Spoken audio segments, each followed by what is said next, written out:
বন্ধুরা, আজকে আমি তোমাদের একটি অসাধারণ স্বাদের মালপোয়া করে দেখাবো। তোমরা পুরো ভিডিওটি দেখো। আমি প্রথমে দুধ বসিয়েছি কড়াইতে। এখানে হাফ কিলো দুধ রয়েছে। আমি জল দিয়েছি, কারণ একদম খাঁটি দুধে কিন্তু ছানা পড়ে না, সেজন্য জল মেশাতে হবে। অনেকটা জল মিশিয়ে নিয়েছি। দুধ দেখো খুব ভালো মতন ফুটে উঠেছে। এবার লেবু জলে রস করে রেখেছিলাম, এই রস করাটা লেবুর রস আমি দিয়ে দিচ্ছি দুধে। দেখো নাড়াচাড়া করে নিই। দেখো ছানা পড়তে কিন্তু শুরু করে দিয়েছে। ছানা দেখো একদম পড়ে গেছে। ছানার কিন্তু জলটা দেখো একদম টলটলে পরিষ্কার, একটুকু সাদা থাকবে না, দেখেছো? একদম পরিষ্কার জল, মানে একটু সবুজ সবুজ কালারের হয়, হালকা সবুজ। এবার আমি ছানাটাকে নামিয়ে ছেঁকে নেব। ছানাটা এই যে কাপড়টার উপরে ঢেলে দিচ্ছি, জলটা বের করে দেব। ছানাটা থেকে জলটা একদম পুরো বের করে দিতে হবে।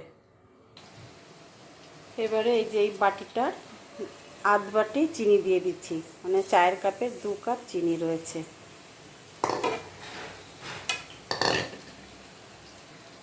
আর এই গলা বাটির 1 বাটি আমি মানে গলা বাটি জল দিয়ে দিলাম।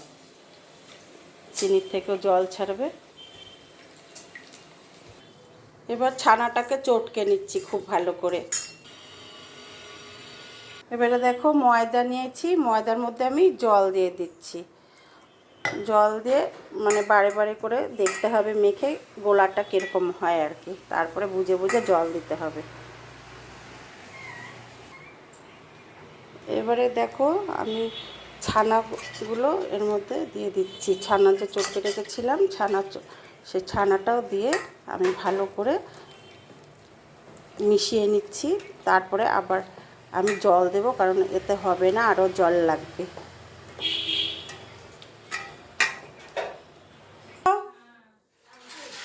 এবার হলো দিয়ে দিচ্ছি এলাচের গুঁড়ো আর যেটা গোলমরিচের গুঁড়ো একসাথে দিয়ে দিলাম। এই গোলার সাথে মিশিয়ে নিচ্ছি ভালো করে। এবার আমি কড়ার মধ্যে ঘি দিয়ে দিচ্ছি। দেখো ঘিটা অল্প করে দিচ্ছি, আর দিয়ে দিচ্ছি সাদা তেল। তোমরা যদি মনে করো পুরো ঘিতে ভাজবে, পুরো ঘিতেও ভাজতে পারো। আমি ঘি আর তেল মিশিয়ে করছি। এবারে আমি গোলা তুলে নিচ্ছি, নিয়ে তেল আর ঘিয়ের মধ্যে দিয়ে দিলাম।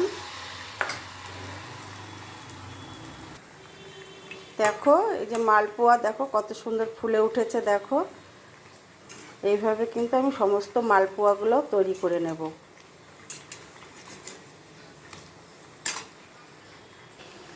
এবারে আমি মালপোয়াটা দেখো তুলে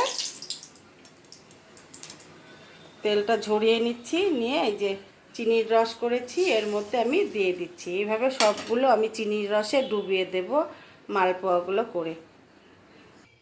মালপোয়াগুলো কিন্তু আমার সমস্ত হয়ে গেছে। আমি রসে চুবিয়ে দিয়েছি, আর একটু সাদা সাদা হয়েছে, কারণ দেখো পুরোটাই ছানা আর ময়দা দিয়ে গোলানো, সেই জন্য একটু সাদা সাদা রঙই হবে।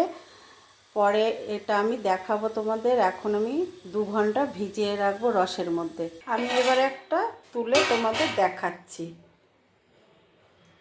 দেখো এই দেখো কত নরম।